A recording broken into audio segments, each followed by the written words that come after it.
Hi, and a very good day to everyone. So, today we're gonna talk about social theory of aging. What is aging? Aging is a natural process that everyone must go through at their own time and pace. We all know what it means to age. For some people, it means growing up, but for some others, it is growing old. Theories of aging will help us understand the process that occur throughout the life course. Also, it will shaping the interventions and activities, and it related to different levels of society. Based on the theories of aging, we will learn about disengagement theory, activity theory, continuity theory, adjustment theory, and last one is contemporary issue. The first one is disengagement theory. It was created by social scientists Alan Cumming and William Earl Henry, and it is presented in the book Growing Old, which published in 1961. This engagement theory tells us about the outline of withdrawal process from social life that people experience as they age and become an elderly. This theory states that over time, elderly people withdraw or disengage from the social roles and relationships that were central to their life in adulthood. From a research by University of Chicago on Kansas City study of adult life, 9 assumptions of disengagement theory had been created. Firstly, people lose social ties to those around them because they expect that. Next, as a person begins to disengage, they are increasingly freed from social norms which guide interaction. It also assumes that this engagement process for men and women is different because of their different social roles. Fourth, the process of disengaging is spurred by an individual's desire, and younger adults are trained to develop the knowledge and skill necessary to take over the roles. A complete disengagement also happens when both the individual and society are ready for this to occur. 6. People who have disengaged will adopt a new social rules as not to suffer a crisis of identity or become demoralized. Next, as a person is ready to disengage when they are aware of the short time remaining in their life. It also assumes that once people disengage, their remaining relationships will shift, rewards of them may change, and hierarchies may also shift. Lastly, disengagement occurs across all cultures, but is shaped by the culture in which it occurs.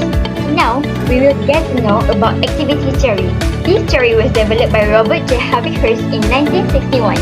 Based on this theory, elderly who were able to retain their social relationships and remain active find the greatest level of enjoyment in their life. What is activity that suits elderly? Harvey-Hurst stated that mature tasks, personal beliefs, and tasks that relate societal demands were all related beneficial to them. As an example, Mrs. Halima was a successful businesswoman. After she retired, she becomes fully housewife at home, continues her role as wife and new role as grandmother since she spent a lot of her time with her grandchildren. By doing activities that she passionate about, it can help her to improve her life satisfaction. According to Harlow and Cantor, working activities together such as with our significant one was a significant factor of life happiness, particularly among retirees. Mrs. Halima's self-esteem might be increased due to social connections and result from meaningful activity that she keeps maintaining doing it. Do you think there is any criticism towards this theory? Definitely yes. Activity theory had been critiqued because of it overlooks inequality due to physical capabilities, finances, and access to social relationships. Not every elderly has the same status. There may be some factors which inhibit elderly's ability to engage in preferred activities or having positive relationships. Another criticism is the unproven assertion that staying active for the elderly necessarily delays the onset of the negative effects of aging. Next one, we will learn about continuity theory. It was developed by Robert H. Lee in 1971. What is continuity theory? The middle-aged and older individuals try to conserve and sustain existing internal and external structures when making adaptive decisions, and they prefer to do so by employing strategies based on their previous experiences with themselves and their social context. So, is there any criticism towards continuity theory? Of course, yes.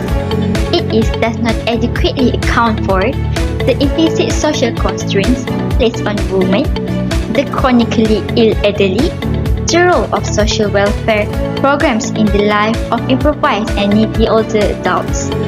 It is based upon a healthy, wealthy, and male-oriented social model. Now, we will go into adjustment of aging. Adjustment of aging is a process involving both mental and behavioral responses by which an individual strives to cope with the adjustment in life. In the simple explanation, adjustment is process that people must adapt when entering new environment or situation. There are four types of adjustment, which is health, loss of spouse, retirement, and social. Last but not least, we will learn about role of OT for elderly. OT help elderly to maintain their participation by working with them to improve their social communication by social skills intervention, help them to promote independence by community mobility intervention, explore new interests, and lastly, promotes better health and wellness. That is all from us. Thank you for watching.